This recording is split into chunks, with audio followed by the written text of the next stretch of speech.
So I want to talk about using drawing gum to protect areas that you want to retain as white in your painting, rather than using a white paint. I like to preserve the paper, the white paper, to accept the colors and not influence the colors. So the material is kind of like rubber cement. It's a liquid, although it doesn't flow like paint. It dries real quick. It acts just like rubber cement, and it does a number on your brush, but that's okay. I'm using a brush that's really not very good for much else, and it's synthetic bristles, and it's a tough one, but you can shape it into whatever you like. It can be frayed, you can make it into a spear shape. It's going to change, and it should be recoverable, and to do that I would clean the brush periodically with this, which is a general purpose adhesive cleaner, and you can get this at Lowe's or Home Depot or an auto parts place. And I don't really care for the smell, so I keep it in a jar with a lid on it. I like turpentine and all of the solvents that are associated with oil painting, but that one's got a real nasty smell to it. So cleaning the brush takes 2 or 3 dunks into the adhesive cleaner, and then take a paper towel and wipe off the excess.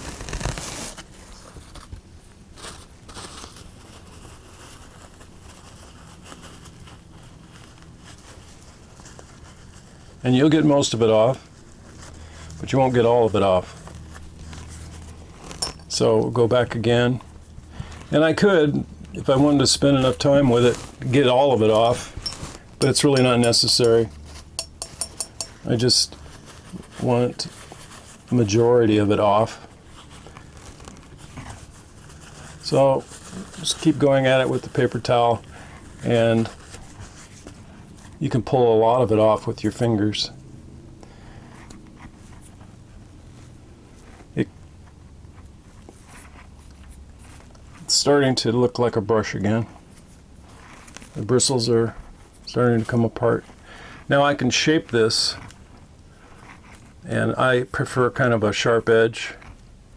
So I just pull it into that shape, and it'll all stick together because there's still some residual gum on there. And that way I have a little better control when I'm applying it. And all of these areas here that look like leaf shapes and limbs and twigs and so forth, they were all done with a brush or a stick, which works pretty well also, or a nail, or anything that you can find that works for you, because you'll want to do a little experimenting with this before you put it down in your painting. One good thing about it, if you don't like what you've done, you can let it dry and wipe it off and go again. It doesn't take long to dry, and I like to keep the lid on this stuff because it has it doesn't have much of a shelf life. It will dry up and turn into a rubber ball that's unusable. So you got to keep it liquid. You got to keep the lid on it. I'll put a link to the brand that I'm using in the description.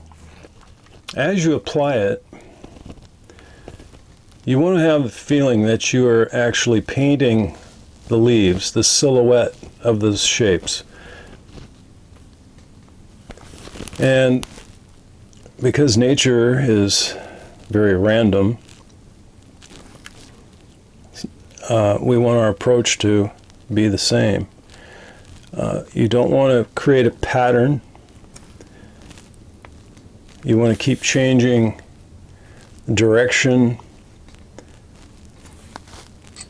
and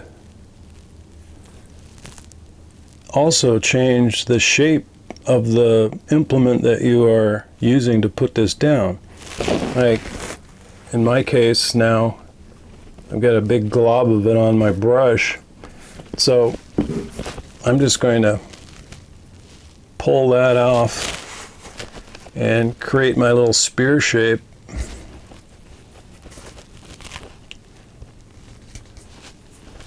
And go back to work. And there you can see it's pretty flat now, and it's got an edge to it. That doesn't last very long, so you have to keep going back and reshaping your brush. This brush is doomed. I won't use it for anything else, but it's fine. It's a synthetic bristles and pretty tough. It seems to work pretty well for this part of it process. My approach to painting is probably a lot different than other watercolor artists in that I'm fairly deliberate. I want control throughout. I don't want to just have happy accidents. I have a vision, and I would like the outcome to reflect that. I want it to look as the same as the image that I've got in my mind's eye. And this seems very tedious and laborious, but it's really going to pay off in the long run. I think it's going to enhance this painting a lot.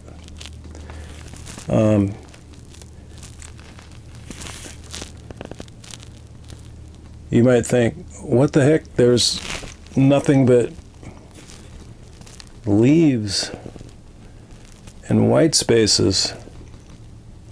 Well, that'll all fill in when I do the wash, and it will look as though the leaves are in front of the sky, which of course they are, because the wash behind is going to be continuous. I don't have to paint around leaves or trunks of trees or limbs. I can just go right over the top.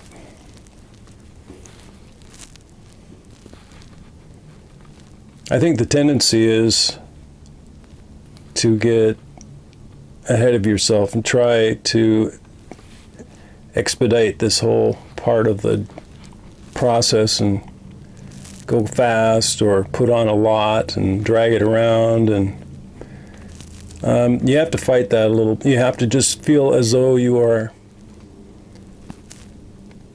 drawing, even though this is going to be taken off. It leaves the impression. Now this paper is just a watercolor sketchbook. It's fairly lightweight. When I paint, I use very heavy paper, 300-pound minimum, and it can handle this kind of application. I find with lighter weight papers, they get distressed. They don't stand up to a lot of abuse, and my paintings take quite a bit.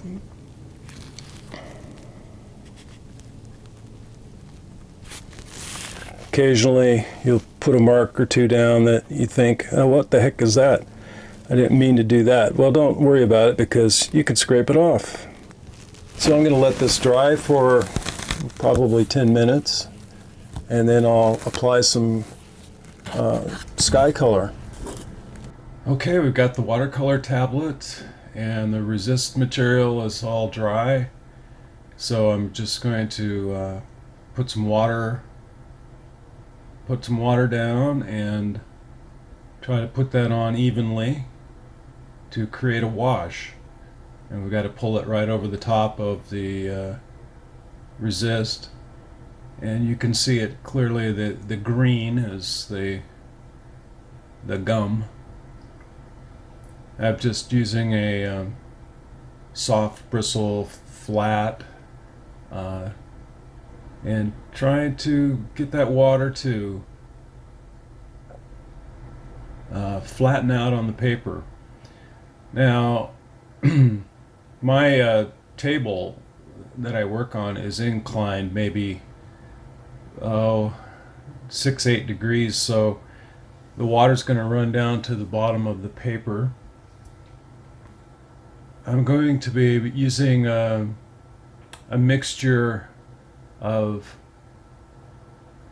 Prussian blue and cobalt. And my idea is to make the top of the wash a little darker. Typically, when you look out at a sky, you notice that the deepest blue is right above your head. When you look down toward the horizon, you're looking through more of the atmosphere, and it tends to appear lighter. So it's going to have most of the color on top. So I start there, and I'm going to let it just kind of move with the water down to the horizon. And using plenty of water, and the key is keeping that paper very wet. The paint's going to go where the water is, and it'll just, the capillary effect just will blend it all together.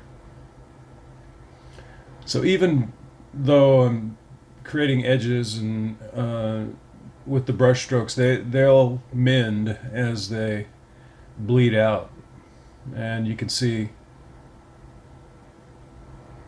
how they all kind of blend together with so much water on the paper.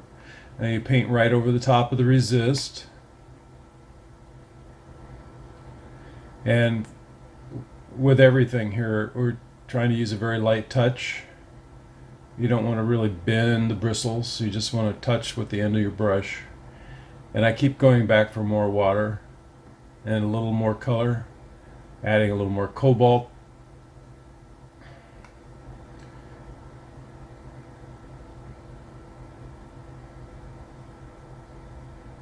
And just let it work its way down. In this case, I just have a kind of an angled horizon that I'm going to put in.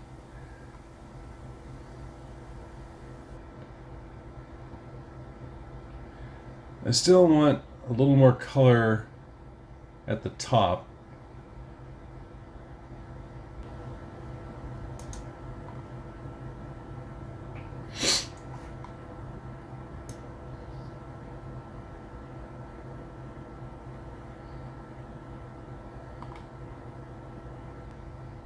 And even though I'm not painting individual clouds, I'm also not trying to make this completely uniform.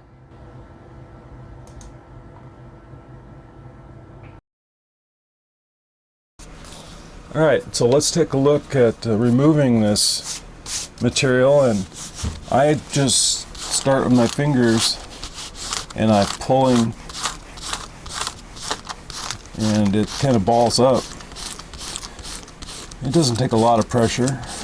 You've got to make sure your paper is absolutely 100% dry. So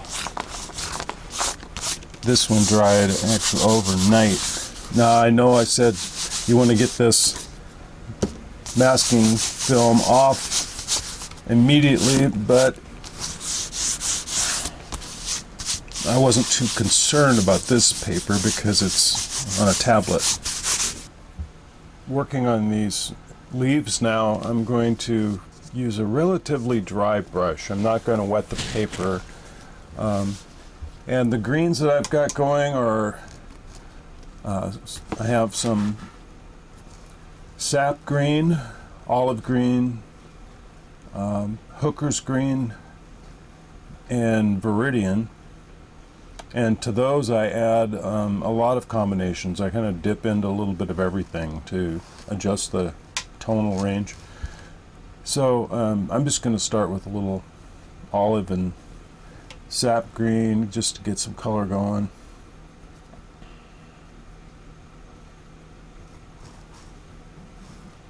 Get a little bit of that made up. And I'll just jump right in here.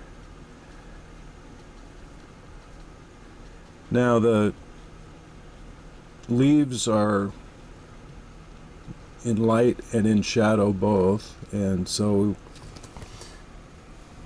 changing lights to dark can add a little more yellow to get a little bit lighter value, or just a little bit more water. And the leaves that are in the direct sun here, just going to make a lighter value to those. And of course, if you apply the lightest value first, which is always a good plan, you can go over the top of it, make it darker later. So that's one of my approaches, is to always try to identify what is the lightest value that I'm seeing in a particular area that I'm going to be painting. Is it white? Is it just a light ochre, a yellow? What mixture? You can experiment on scrap paper to see what you're getting, but I would advise always trying to identify that lightest value and then working with that, but keep varying the color. I'm picking up some ochre and some yellow, and you can also pick up some of your browns, like raw sienna added to this mix, and a little more green. I'm using some more olive green here. A little bit of sap green. Sap green's pretty strong. And I like to vary this mixture frequently. Just get a lot of different greens going, because leaves, of course, are not all one color. It's a great deal of variation. And if you get a few combinations that really feel right and they're really working for you, you might want to jot them down, which I feel is always a good plan, to take notes. Now, my notes typically are all over the place on scratch paper, and I don't consolidate them, but they certainly help me as I'm working through a project that's going to take quite a while, like this painting. I'll be on it for, easily a week. And to some, it seems like, well, that doesn't look like much fun. But I get a lot of satisfaction from, one, the end result, and I also enjoy just the motion, the practice, the execution of the brushwork, the gesturing, all of it. And you can lose yourself in it. Kind of have to concentrate, or you can get carried away. But you make a lot of discoveries along the way. You can find really interesting combinations for new colors, and